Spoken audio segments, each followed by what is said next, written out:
Hello and welcome. Today's story that matters is Bloodchild by Octavia Butler. This is a short story that first appeared in Asimov's science fiction magazine in June of 1984. It's since then appeared in a collection of stories by the same name and has been anthologized everywhere. It's one of the great science fiction stories of its time, and it's still around like all stories that matter because it contains crucial survival information. Um, Butler, in the version that I read, the story ends on a little afterword by the author where she makes 2 points about what she's going for here. The first one is that this is her male pregnancy story. I'll just leave that there. Use your imagination, or better yet, read the story. It's compelling and creepy, disturbing and interesting from gender perspectives, and it's just a good kind of horror story element of this. The second point she makes, though, is the one that I want to dive into here because this is the survival information stuff from my perspective. She said that it's a story about paying the rent. And what it is, it's about these humans that find themselves on this other planet. We don't ever know why they're there, but unfortunately, they are not the dominant species on this planet. So they're having to make certain compromises.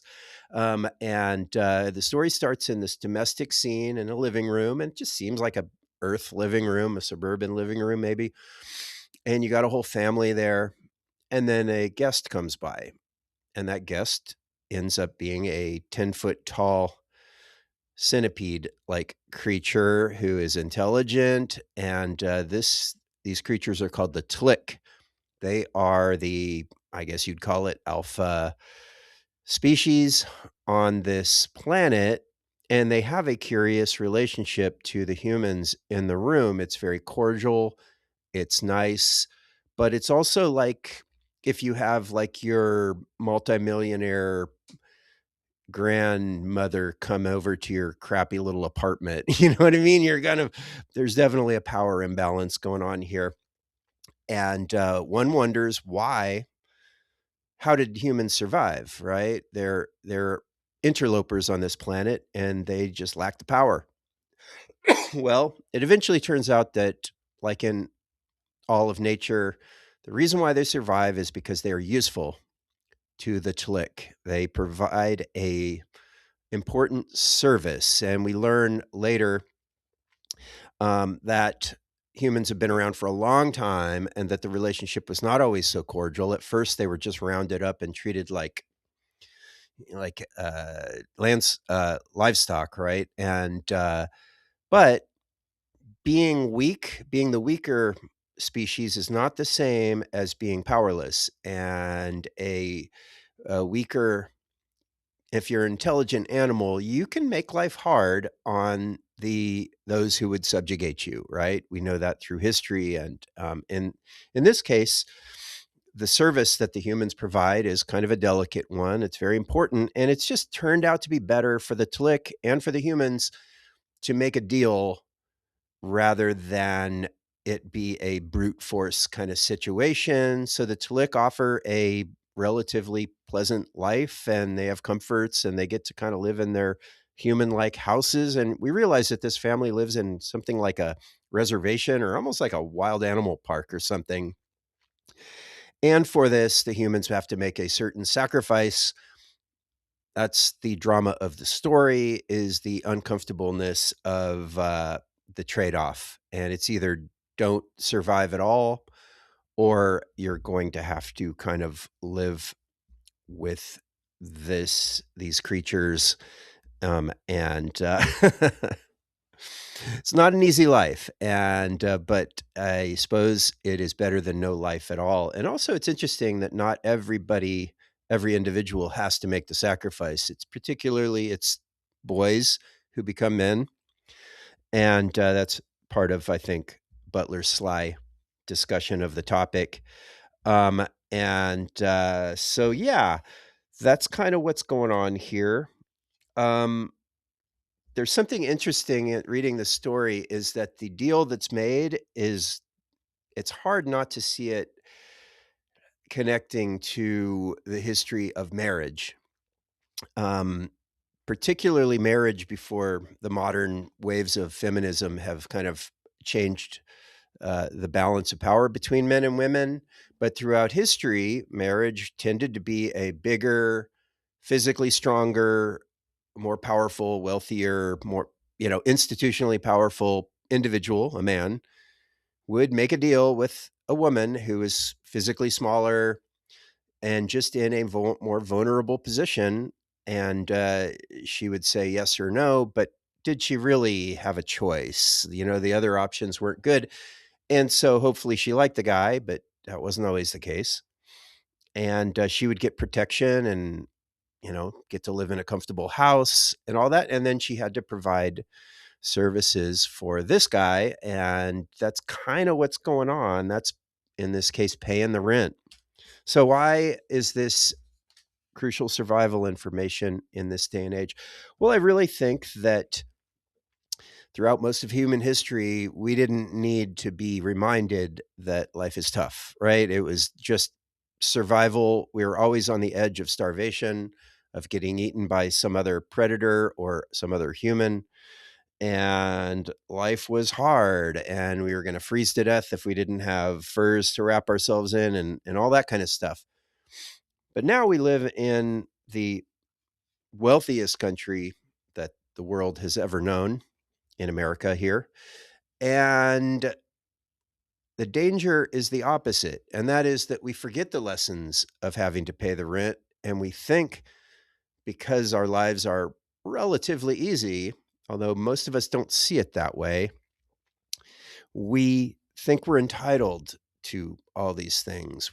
We take for granted all of the stuff that our ancestors built for us, and we just assume it's going to be there forever. But the problem with taking things for granted is that we tend to lose those things that we take for granted. I put myself in this category. I never in my life could ever have imagined seriously that I would live here in America where a sitting US president would refuse to concede an election that he had obviously lost.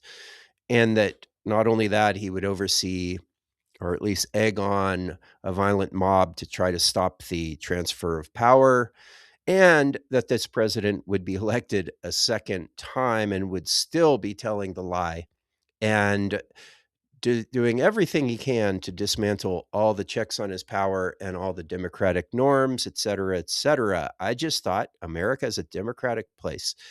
It's a place of freedom. I'm never going to have to worry about the stuff that they had to worry about in Stalinist USSR or Nazi Germany or Mussolini's Italy or go down the list. But it turns out that I do have to worry about that stuff.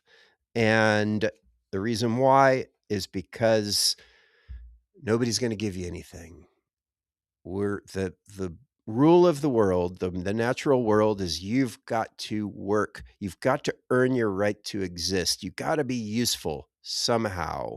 And if you want something, you got to get it. You got to go after it. And so I'm busy learning that lesson. But I also hear that, well, I guess we get distracted by wanting things that we think we deserve, that the government should give me stuff. I feel I feel that I'm not totally satisfied with my life, and I'm looking around for somebody to blame for it. Like, who isn't giving me the thing?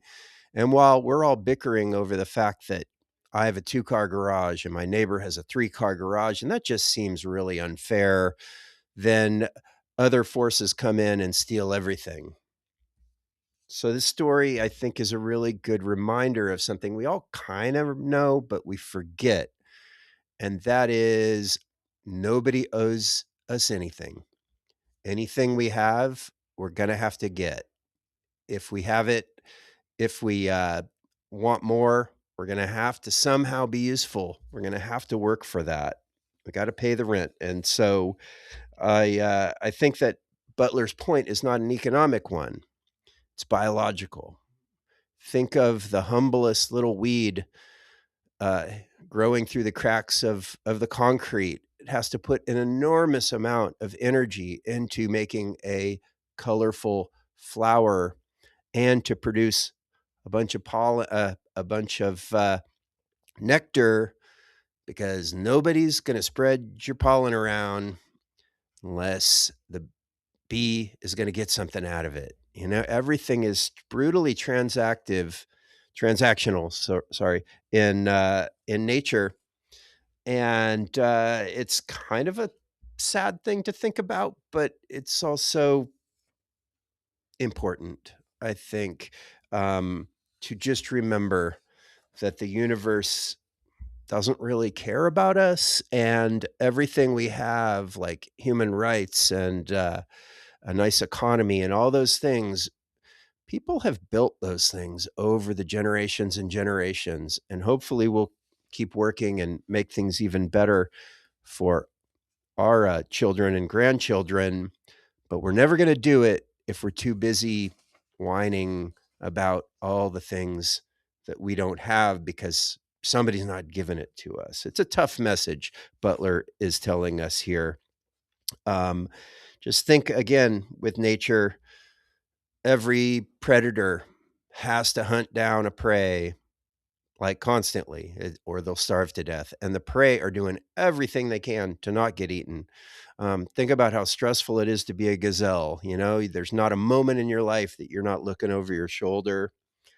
Scavengers, you know, you either got to be really fast and be the first one there to the dead animal, that meat on the road, or you have to be the biggest one because all these other competition is going to go there. And this story really is a bracing reminder that everybody's got to pay the rent and it's due on the 1st.